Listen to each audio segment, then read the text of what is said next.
Did you know that Twisted Fate's ultimate icon used to look like this for years? The icon was actually drawn by Jeff Ju, one of the original designers of the champion, and none other than MS Paint. Surprisingly, this wasn't changed until 2015, which I guess it's not too surprising. I mean, it is a pretty nice piece of art. Zilean has once again for the third time become a member of the infamous 1,000 Day Club. In other words, Zilean hasn't received a skin in over 1,000 days. Currently, the only other two members in the club is Udyr, who hasn't received a skin in 1,134 days, and Mundo at 1,386 days. The last skin he received was all the way back in 2018, and that was Frozen Prince Mundo. Did you know that Silver Scrapes, you know that song that goes,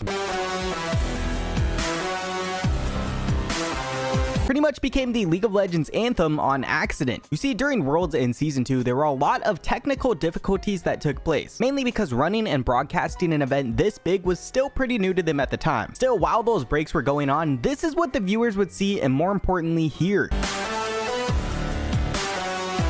However, this alone wouldn't be enough to cement Silver Scrapes into everyone's heads forever. What really did it was while everyone was panicking trying to get Worlds going again, someone accidentally left Silver Scrapes on repeat. Not just once or twice, but they left it on for hours. I had some friends that were League of Legends players, and they watched it and said, "Oh my god, dude, your song was just on League of Legends for like 2 hours." So it just kind of got ingrained into people's heads. Crazy enough, the song itself was actually made in only 4 days, and even more impressive was it was made on this insanely old and cracked laptop. I actually wrote Silver Scrapes on a 10-year-old laptop.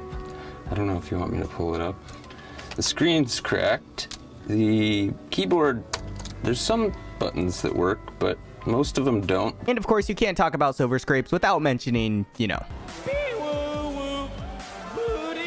You know, there's a website called League Skill Issue where it will show your ability names and it will test you on if you know the correct icon for it. It's actually pretty fun and kind of hard. Something you could definitely do between queue times or something. Did you know that Sony/PlayStation has a site out there which runs online League of Legends tournaments, and they even give out real money rewards if you do well enough? It's actually really cool. The site is called repeat.gg, and they do this for a few games too, not just for League. What's cool is you can enter these tournaments at no cost, and it's super nice too because it's all done on their website, so you don't have to download anything. It keeps track of all your games and scores from connecting your League account on their site, which takes like 2 seconds. And if you go to their League tab, you can see all the tournaments currently taking place, as well as all the details for the tournaments too. I will say a lot of them do have requirements, like it has to be a ranked game to count, but it's probably better that way because it makes it a lot harder to cheat. Still, if you're gonna make yourself suffer in ranked anyways, which we all know you're going to do no matter how many times you complain about how much you hate this game, you might as well try winning a tournament too. As far as winning or placing goes, it obviously helps to be good at League. Unfortunate for me. But the other nice thing I've found is that it usually only scores your top games from over a certain period of time, so really anyone has a shot at winning. This one, for example, determines your score from your top 10 games. And after you do win, they got a market which you can use to buy stuff like Amazon cards or RP. Or you can also just withdraw it to PayPal, which is really nice. Anyways, it's definitely worth checking out. There's currently some huge tournaments going on right now too, and Repeat with PlayStation even said they're planning on expanding tournaments and prizes even further over the next 12 months. So make sure you use my link below or in the description to check it all out. Nocturne has a lot of voice line interactions with other champions where he tries to get under their skin. Nothing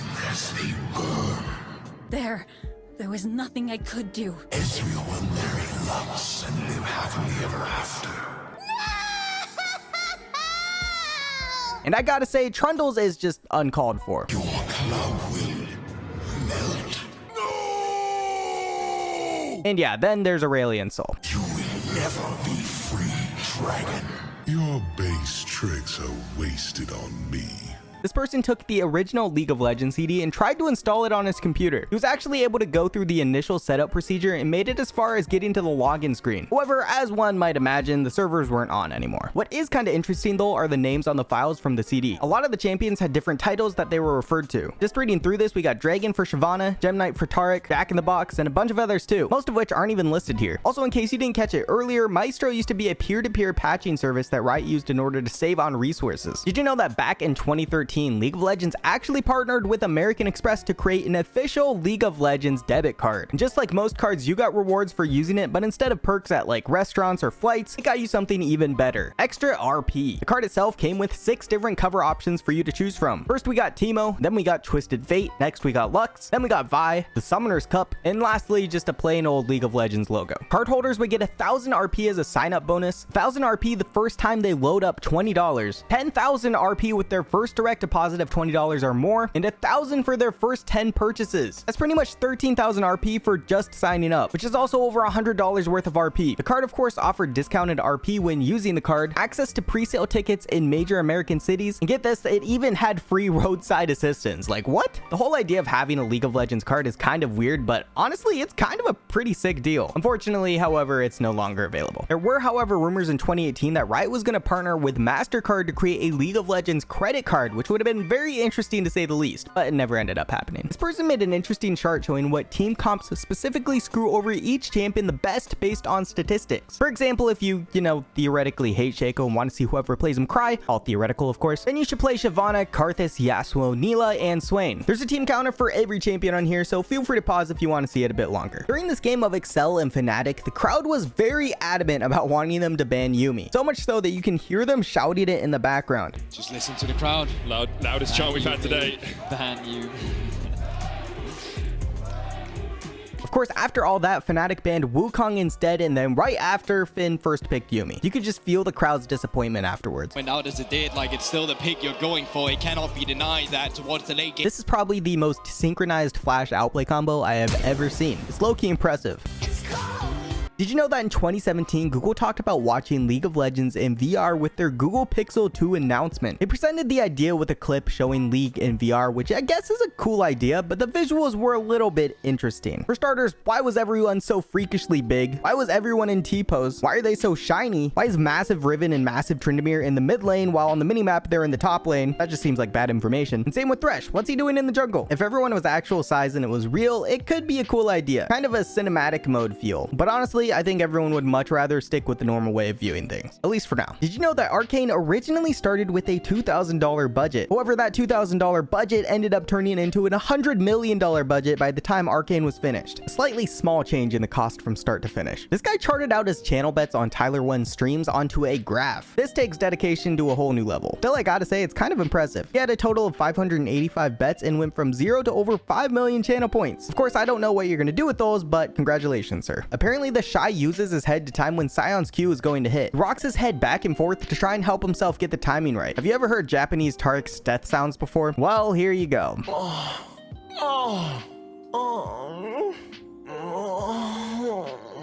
Honestly, it feels illegal to show you this on YouTube. This is Maytree, an acapella group, and holy crap, they're good. Also, fun fact about them, apparently the guy in the back left got kicked out of his last acapella group because they didn't think he was good enough, so he formed Maytree instead. Another fun fact, it turns out his old group wasn't too bright.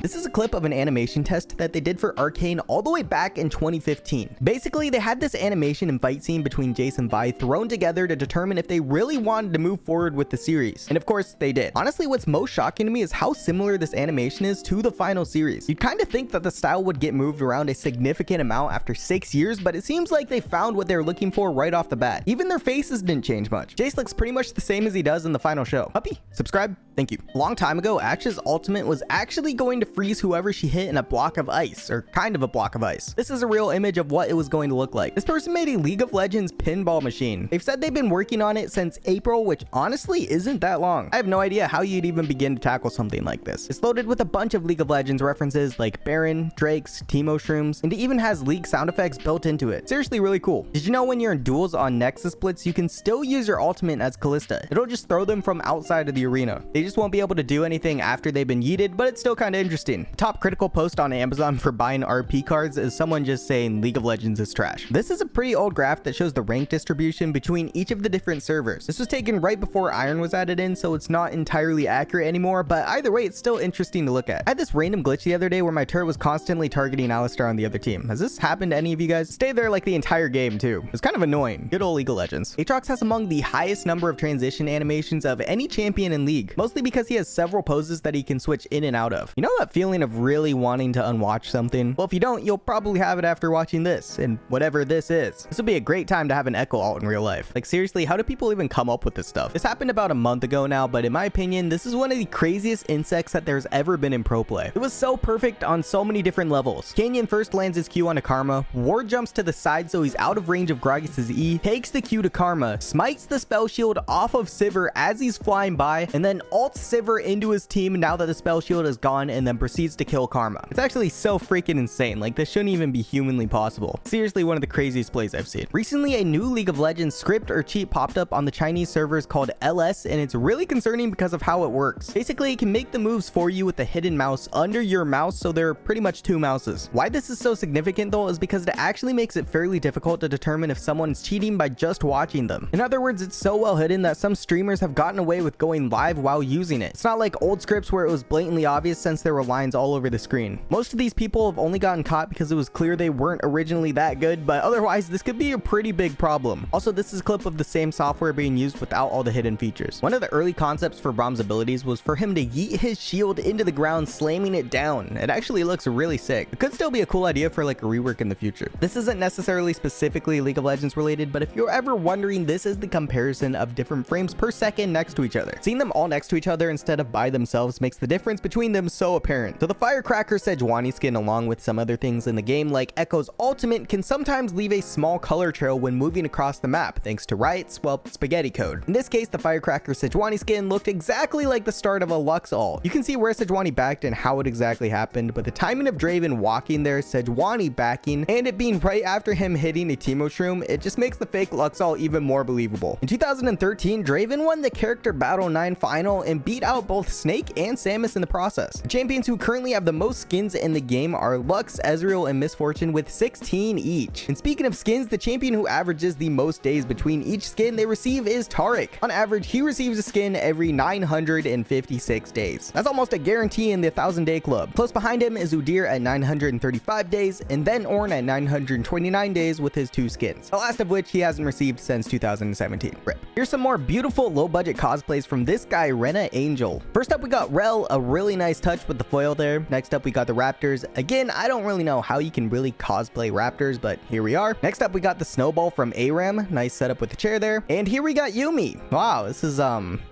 a lot. I think the face is throwing me off a little, and by throwing me off, I mean it's giving me nightmares. But you know, the effort is definitely there. He's actually done a ton more of these, like a broken turret even, but I'll save that for a future video. This is some pretty big news here. I tried to confirm this, but allegedly Team Dignitas' academy wasn't able to afford coffee when River was on their payroll, but as soon as they sold River, they had enough to start giving people coffee again, and everyone was happy. I really hope this is a true story. I heard a funny ass story about Dignitas. You know how they sold River to Golden Guardians? The org was like so poor that they stopped buying their academy team coffee in the morning, but then after they sold River, they had enough money to afford to buy coffee for the academy team, and like they were so stoked. They're like, nice to get coffee again, this is insane. Apparently, if you use Ryze's ultimate as the game's ending, at the perfect time, the camera will spaz out for a second and then try to go back to where you teleported, only to jump straight back into the game ending. Pretty useful info, I know. According to the lore, Ahri's actually over a few hundred years old. She's also about 5 feet 5 inches tall. Blade of the Rune King can sometimes do less damage if you buy it after another item. Apparently, this was the explanation for this. I guess it was due to the property of effect order. Apparently, buffs including on hits are evaluated in order of their buff slot number, and the later you acquire a buff, the higher the slot it gets put in. Thanks, Kanan. I actually never knew that. That's kind of crazy. This person made a World's League of Legends Google Calendar link for all the play-ins. In other words, basically, if you take the link I posted in the description, go to your Google Calendar, go to other calendars, click on the plus, and then paste this link, which again I'll put in the description, then it will automatically import the league play-in schedule for you. Apparently, this also works for Outlook and iCloud, but it hasn't been tested yet. Super convenient though. A big shout out to them for setting this up. And finally, this is some pretty cool footage I found of what it looks like to play Lee Sin in first person.